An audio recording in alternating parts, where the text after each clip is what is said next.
Take note, key concept, continuously compounded interest. Note the equation, a of t, so a capital A, equals capital P times e raised to the RT power. In this case, the function capital A represents the amount in the account at time t. Capital P stands for the principal in the account. E is the irrational number e. R, the annual interest rate. And T, time in years. Problem 5. Continuously compounded interest. Scholarships. Suppose you won a contest at the start of 5th grade that deposited $3,000 in an account that pays 5% annual interest compounded continuously. How much will you have in the account when you enter high school 4 years later? Express your answer to the nearest dollar. Well, first recall the formula.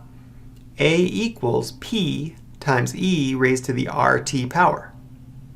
And we'll substitute the given values for P, principal, $3,000, R, annual interest rate, 5%, and T, time in years the account has accrued interest, in this case 4.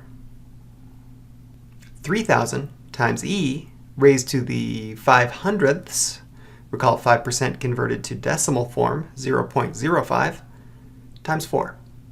Simplifying, that's 3,000 e to the 2/10ths power. And using a calculator, we find that to be approximately $3,664. The amount in the account to the nearest dollar is $3,664.